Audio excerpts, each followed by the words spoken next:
guys, and welcome back. We're on day 10. This is my cat Hash Brown, whom I mentioned initially. Let me show you why he's so different than Pickles. He's a giant. So anyways, he's with us for just a moment. We're on day 10. Today is Splatter, and I think it's going to be like I just said, easy. I think we all just kind of need something easier today. So I've got that one. Let's talk about supplies. Let's see. First, let's start with, get your candle out. I have raspberry pink lemonade sparkling water today. I'm doing this first thing in the morning. You might be doing it at night. But get yourself something to drink, something cozy. And, okay, so for supplies for today. Same thing as we've been doing. We need some paints. Towel, water jar. I don't know how much we're going to use it today, but if you have a heat gun, that's great. Size 10, round watercolor brush, a pencil, an eraser. You can tell when my cats are around and I'm like, ooh, I'm going to put them in the video that like I'm not as prepared. Sorry, but that's just how it is. Okay, it's like you're really hanging out with me. What else do we need here? We need a size, oh, this is a 3" by 3" piece of cold press watercolor paper. Any kind of watercolor paper is great. I think, yeah, we'll do a ink at the end of this. Well, it'll be optional, okay? And I'm gonna show you some different things here, but I've got, this is an ultra fine point Sharpie. It's kind of my favorite for doing ink on the top. If you have like a regular felt tip pen, that's great too. And if you've got your 30 watercolor tips and tricks, great. We'll open it up to day 10. And if you have, oh, I didn't paint on day 9 yet, but if you have your calendar, don't forget, mark it off, you know, it's kind of fun to watch. So today is Splatter. First, let me show you what we're doing. Okay, I'm going to show you a couple versions here. So this, it's good, right? Softer colors, fall colors, floral, I love it. And this one has the splatter, and notice it does not have ink. This one does have ink, and it's kind of set up slightly differently, so they're sort of all connected instead, but it has splatter and ink. And those are the ones that I'll show you for today, so let's get into it. Splatter, great to add detail or balance or to hide mistakes. Hold brush in painting hand and tap with your other hand. So I feel like this one's going to be kind of nice and simple, and we really can only talk about it at the end when we do it. So just keep that one in mind, that what it's really good for too is like if you accidentally touch paint to your paper somehow and you don't even realize it and it just sort of dries on there. Anytime that happens in class, I'm like, we're going to add splatter at the end today, and it just sort of hides things like that, which is really nice. So, all right, let's go ahead and do it. Now I have cat hair all over me. Okay, so if you haven't sharpened your pencil in a while, you might want to sharpen it. We've been doing this for a little while now. And we'll need our pencil and our eraser. Get all this other stuff out of the way. I want to kind of show you for a minute 2 different ways you can do this. I'm going to have to stick to one or else it's going to be too confusing. But do you see how the one on the left, just for fun, I really just kind of took a stem up and out, and I started to just add in this way that doesn't really make sense. There's all these different flowers attached to the same stem. It's just cute though. I like it anyway. And in art, you can do anything you want. Look at this. This one comes between these flowers. I don't care. I like it. So if you want the challenge of doing this today as you do it versus just having them all set like this, that's absolutely up to you. I'm going to go ahead and do the one on the right, but you can do this one if you want the challenge. Also, I haven't done this in a while. If you want to go ahead and take a screenshot, if you're wanting the screenshots, I sure hope you're finding a time to do it when I forget. So, okay. So we're going to go ahead and get started. I'm going to try, so I moved my tripod, so hopefully we don't have as shaky of a camera anymore, and we'll see how that goes. But here we are, and what we notice about this is there's sort of equal space between the different things. You know, we don't want anything exactly touching, and there's not much space. It's just a little bit. This one I don't like.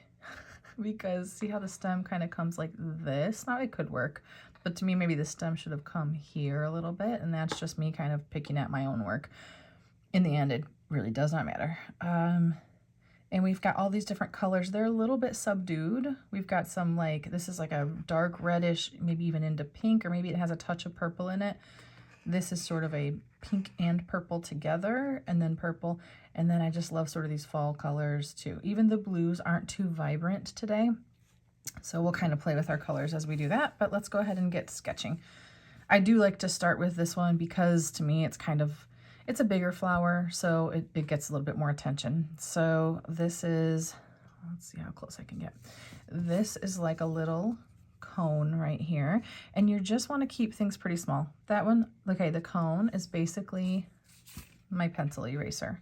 And so I think if you start like that, it's going to help you kind of keep to scale. And we're going to do just a little, it's like you could just start it as a circle, but I like to do it as like a little rainbow instead, and kind of cap off the bottom like that. And this gives me a space to go ahead and start doing those petals. The petals are not even quite twice the height. Like if you go from here to here, here to here, it's not even quite twice the height of this. So let's say we go to like this and put a dot there. And we're trying for some sort of a petal shape. So for this one, it comes, you know, it gets tighter right here. So it comes out first, a little bit straighter on the sides, and then it'll kind of curve and connect at the bottom. Don't overthink this too much, but just press lightly on your pencil. As always, that's our most important thing. And one thing you notice about this is that these, as it gets out, like that's the middle one, right? But this left side is going to kind of tip outward, outward, outward. So these lines right here give you a good guide for just getting your shape kind of right, is that they all sort of splay out from that center. So let's get another one in there. And I'm probably will be adjusting some of these. So for everyone, let it start wonky, because that's how we start. And then I'll do some over here too. So same thing, where like, see this, that might be a help to you. It's just kind of getting them all out from the center. And there's just one of these today, unless you decide to put more on yours. You could do all of these. Let's say you don't really like the variety and you want to practice one specific flower, then you do that today. You can make this taller if you want. Now, this is the stem thing I was saying. Take this and draw an imaginary line that's going to come out here. And then we'll give it an aura, which is just that line that runs alongside of a line. If anybody's thinking about doing more than one Inktober, go to Let's Tangle on YouTube and follow Kelly Blewin and do Zentangle. It is Zen. It is chill. She's a good teacher. And this whole aura thing, she was at one of my classes and she said that, and I was like, what? She's smart. Okay, let's do these purple stems over here, and I'm just choosing like something else big, so we're kind of filling out our space. So this stem comes not quite as far down as these ones, and I want enough space, if I started this, if I put a dot at the bottom of this, that I can go to the left and to the right, but we'll curve our line towards the corner. Up and over in some way. From here, we're going to just come from the stem, take curved lines out and away. And I like to start with like whatever I want the biggest ones to be. This one actually has a little one crossing over, and I like how that looks like a little grouping of flowers, like you just picked those. I think that's cute, so I wanted to fit that in. And from here, I might do a couple little stems. Doesn't matter too much. Maybe another one like this, so we get more of that crossover. From here, like when you're like, I don't know where else to put a stem, stop for a minute, and we'll put the circles on the tops. I always like a circle on the top. Otherwise, it looks like it fell off. And then from here, what else do I want? So I don't want them to be so sparse. We like some overlapping. So like maybe right here, there's another one and it goes on top of. That's going to be a lot more like organic. And maybe some here. I don't need them all to even have a stem that attaches to them. I don't care. I don't care, and you don't have to care. I think I'll do one that comes this way too. And that feels weird, so one more. Okay, now I just have a ton, so you just got to stop at some point. and take the whole thing over. It's just all purple circles now.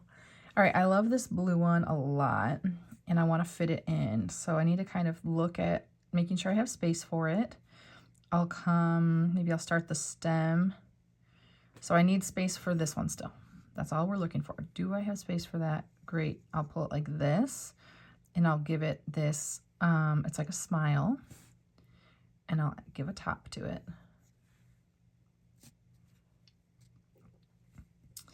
And then it's all of these sort of curved lines that are just meeting back here. So if you want to, you can give it the outsides first. And then that's like your boundaries, you know? And then you can just kind of add lines that sort of meet here. Don't overthink it. I might have added more than I want. I'm going to take it down and do it again. Remember, you just do it again. Pencil, eraser. That's how we draw. I just hate the idea that everything should be perfect the first time, because if it needs to be, you just will give up. Okay, I like that. And I think we're okay to just do this stem over here to the right while we're here. So you see the space that you have. Try to keep the stem coming up through the center so you can put leaves on either side. And we'll just kind of curve it up and over. And we'll put a leaf on the end. And then add a couple. You can do as many as you like, as many as fit. They could be lined up next to each other like this, or you could be doing like one here and one up here. You're totally the boss here. Okay, like this. And I think what's cute, if you look at it, is like these are like creating sort of this circle around here. See that? If that was a continuous line, and I think that's really cute. I do want to make sure we can fit this one in. So let's do this one, and then we'll get those ones in next. So we'll just make sure we don't cut in to the left too much. I need, you know, my finger plus my pencil. That's how much space I need to the left of it. I don't know if that stuff's helpful or just weird, but here we are. All right, I'm going to take this one and kind of curve it up. Same type of thing where I'm going to give it this smile. Kind of cap it off with this. It's a little smile here, right? And give it the sides that you want it to live within, and then we'll just give it a couple, follow the curves from the outside. A couple lines, because this will be your paintbrush more than anything, so we don't need to go nuts on that one. And now we're going to get into these two. I love stuff like this. I hope you're liking it. From here, we can see that it ends sort of even below this flower, so we'll see if we can do that. We're going to start it down here, and remember, we want to kind of put it right up the center. Equal space on either side, so curve it up.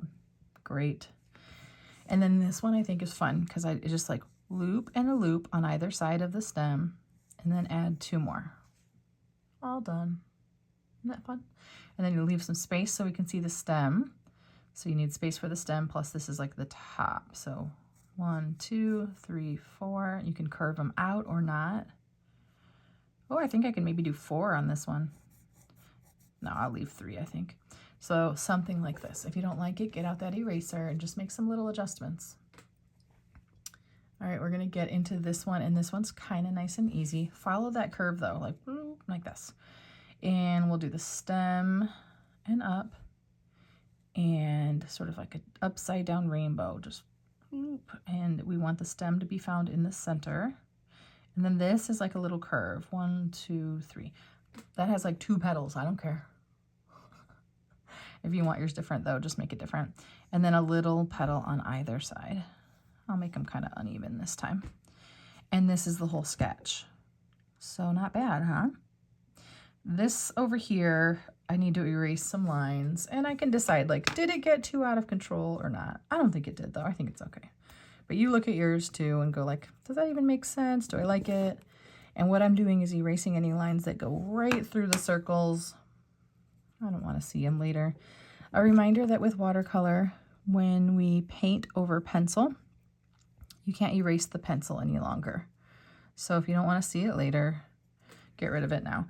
I just did this and added a line here. You don't need to do that. We'll do this with our brush. And now I want you to look at your sketch and make sure you like it, and then we'll get started mixing up our paints.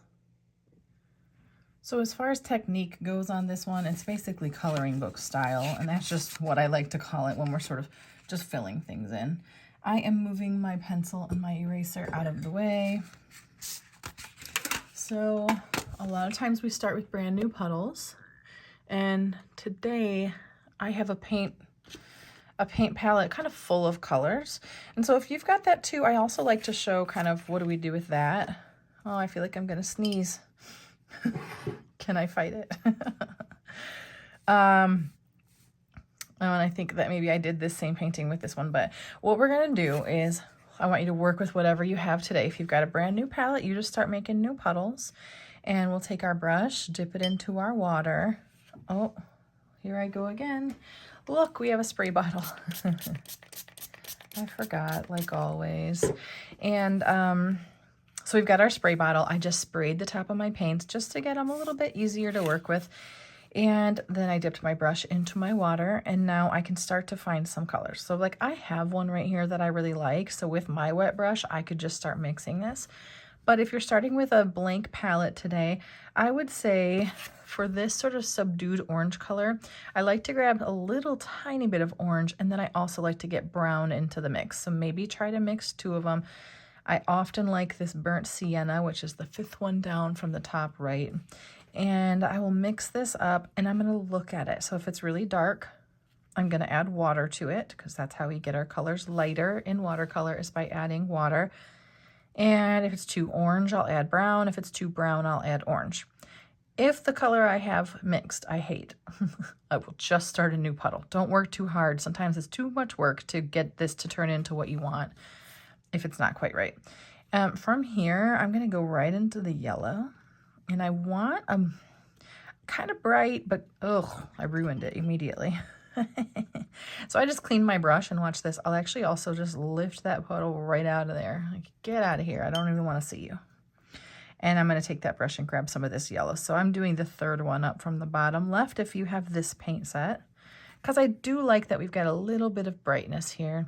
And then I also want more of a mustard color, or an orangish brownish yellow. Do you like that technical way we're calling it? For these, I like some color variation on those guys. So I've got my bright yellow. Now I'll get into that mustard and just create, look, I'm even gonna mix it with my orange.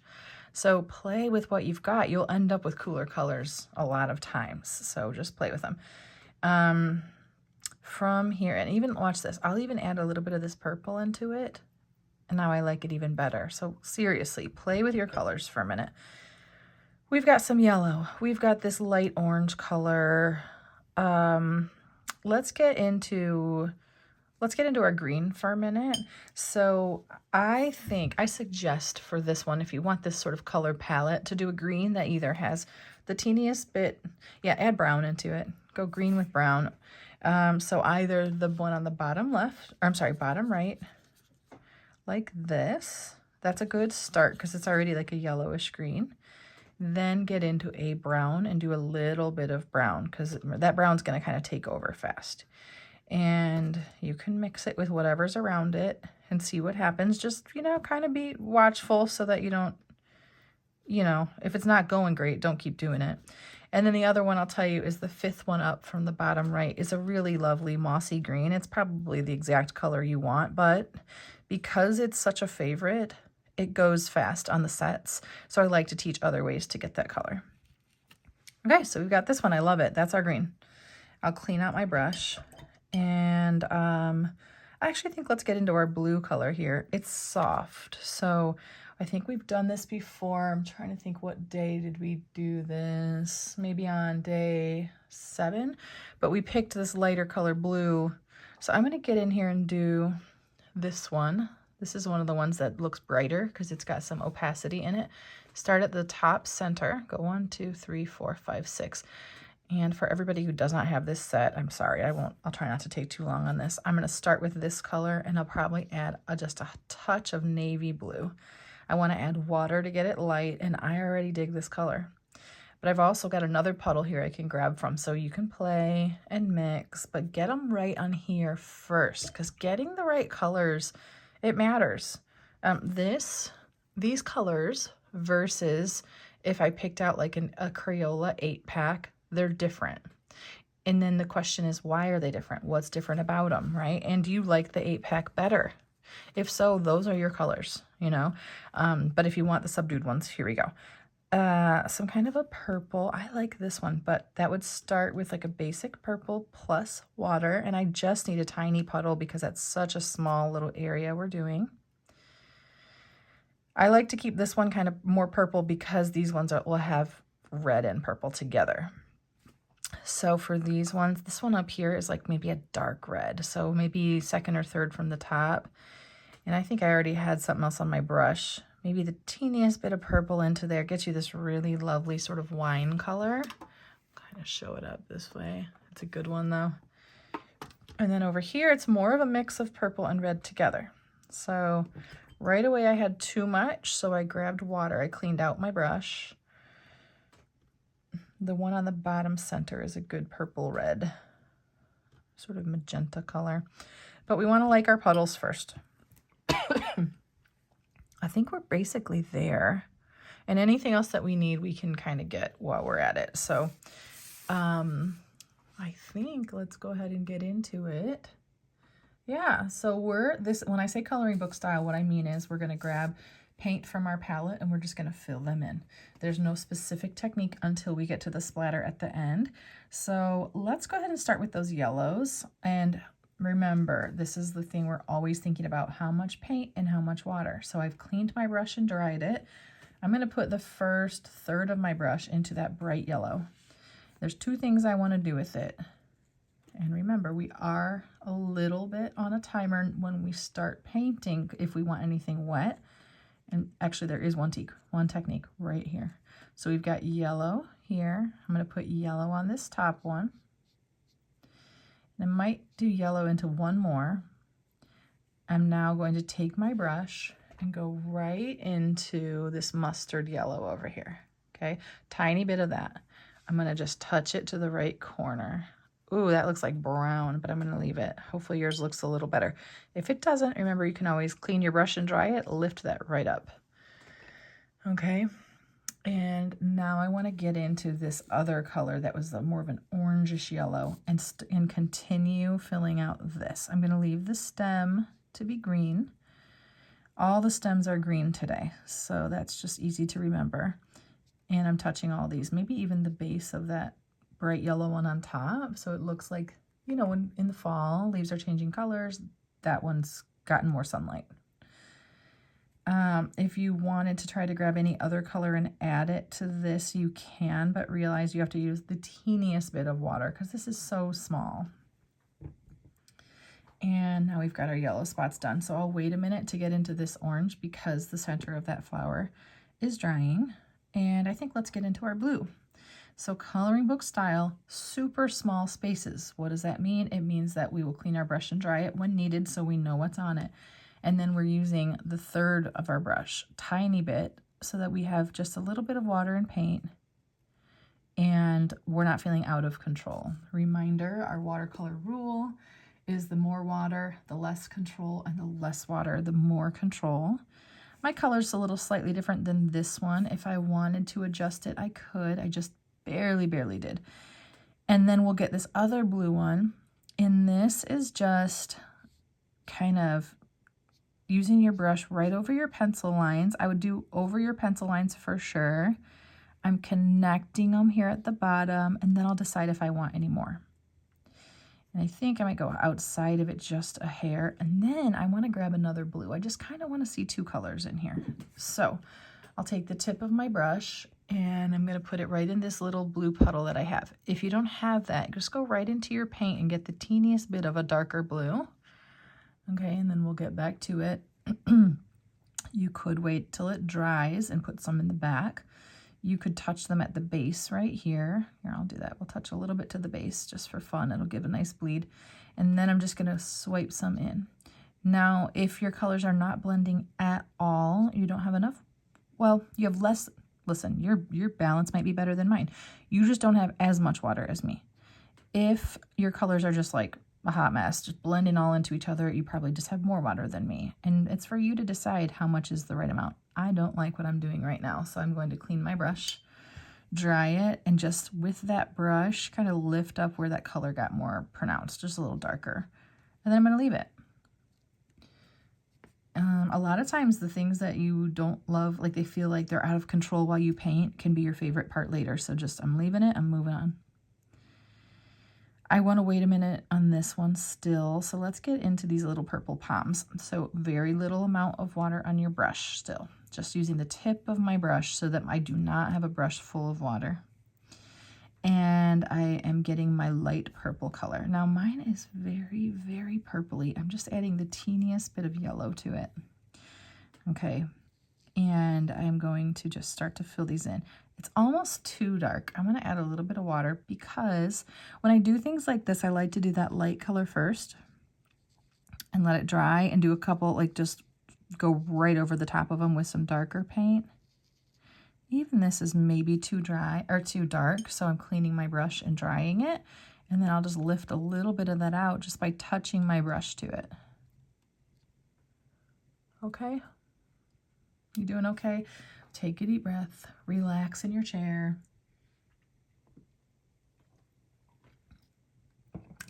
It's so weird when you try to drink something quietly, because that's what I just did, and I feel like it's literally louder. I don't know. I've got these, I'm gonna let them dry. And while we're at it, let's just get into this one right here, because you can take that purple you just had. If you either take from a puddle you've already made, but you can mix some more now that you're here. So make sure you like your color. I really want it to be a cross between pink and purple. And then this is just really light on the tip of your brush, swiping down and kind of meeting at the stem. If you don't go exactly over your pencil, it doesn't matter. Boom, we did it. You're just kind of filling them in. Brush work is about pressure, so if your lines are thicker than you want, try to press lighter on your brush. And while we're here, I'm gonna get into one of my puddles of this dark red color, and we're gonna do this top flower exactly the same as we did this bottom one. So if you wanna start with a lighter color, you may need to dip the tip of your brush into your water and just sort of add some water to your puddle.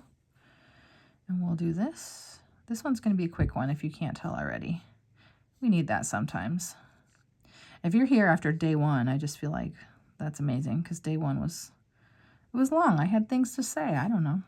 All right, I've got this filled in. I'm going to take my brush and add it. I'm just touching the my tip of my brush right into my dark red paint, not puddle. And I'll add a little bit of that right at this base. So it kind of just gives a little bit of a spread there, and I'm going to add a few of these as if they're coming from the bag, so kind of between. And then that's good. I'm leaving it. No, I'm not. I'm adding one more. I love it. Okay, we mostly have green left. We've got some dark purple over here, and we need to finish this orange flower. So let's get into the orange flower. This is the puddle we made right at the beginning, and it's compiled of orange plus brown, and it's light in color.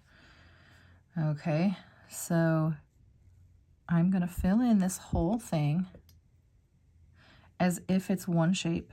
So all of them can touch. And then I'm going to grab a darker color and touch it right below that center of the cone flower. And you can decide what color you're going to touch. So I'm going to get into, I'm going to just touch my brush to the burnt sienna and an orange both. Yep, and I just touched it to my palette just to make sure I liked it, and I'm touching it here. I have the littlest amount on my brush. If I had a bunch, remember, it's just going to race across, and it'll all just be one color, just darker now. So I'm doing it right here at the top. And that looks great. If that dark color gets out of control, you can clean your brush and dry it, and then lift down here, and you'll lighten up this part, and that just adds more contrast between here and here. So we're almost to the green and then splatter. So over here on the right with that purple, if you take the tip of your brush only, so very tiny amounts here, I'll just show you what I'm doing. I am grabbing from a little bit of the purple, tiny bit of that mustard yellow, and my puddle is this big. Super, super tiny. And from here, I'm going to pick a few of these and make them darker. Now it could be if one looks behind another, that's one way to do it.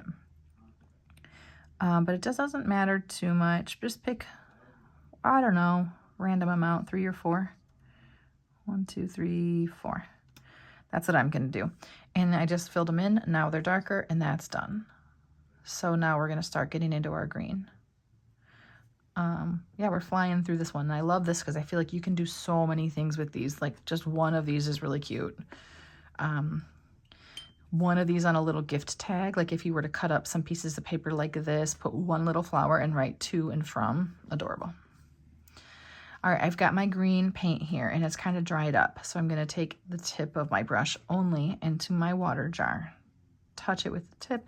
Gonna go over here, mix this up again. There it is. Okay, make sure I like it, and I do. And I'm gonna just start just filling in. So if there's, what do we do last? The purple and this orange. So I might do those ones last because that feels like safest to me. I'm gonna turn my paper to get it like the most convenient for me. You can put your pinky down if you need to, which to give you just a little bit more support. And I'm going to run the tip of my brush down these stems and fill in these leaves and kind of keep it moving. If you wanted to, when you get to this, add this little bit of a thicker part at the base of that flower and you like that look, you can always do that on any flower anytime. I love what happens when we do this between these flowers down here. I think it is so cute. Big fan of this type of flower right now. So there we go. And I'm gonna just keep it moving. This one, we already created that wider part. It has to like kind of hold the weight of the bloom. If you get to this and feel like it needs a leaf, add one. We're gonna avoid those two for now. So we're just filling in. If you feel like it's out of control, you have too much water. If your lines are too thick, you either have too much water or you're pressing harder than you want to be. And what else? I don't know, if it's drying, you know, that's when you probably just want a little bit more water. You do want this to feel, think about one of those like gel pens that just rolls so easily. You just have to have enough liquid to get that nice fluid line. I'm going to do this one next and just filling it in. You can try to use pressure, you know, light, more, less, on any time you do leaves if you want, if that matters to you. And then we're going to get to this one. So if you'll notice, if you're looking over to the one on the left at all, I actually have 2 different colors of green though. Did anyone notice that yet? And I love to do that when I do flowers because I just think it gives just one little more bit of dimension. And all that is essentially adding a shadow. And so in just a second here, we're going to mix up just a little bit of a darker green. And we're just going to add a shadow to whatever is either on the bottom of or to the right of. Don't rules like that just make it so much easier. I just love that. So then it's simplified for us. So I'm going to show you my palette for a minute. And so this was the green I've been working from. I actually already have this one here, but I'll kind of show you how I got it. If I definitely want to be darker, I might even want a different green. So I'm going to do the third one up from the bottom right and start a little puddle here. And then I'm going to add a little bit of red. We'll get to color theory one of these days and you'll understand that better. Once I get it to where it's like a dark green, I'm going to add in more of that yellowish green. To me, that gets me somewhere good. I can then add mustard if I want. Now this is getting too much. Now I think I'm a bad teacher. That was too many colors. Darker green. Anyhow you can get it, okay? I like this one well enough that I'm going to use it. Any way you can get darker green. Literally add black. I never talk about that because I don't do it that way, but you sure can. Okay, and now we're going to get into it. We'll observe for a moment. Do you see how just very skinny line to the right of? This one basically covered it up.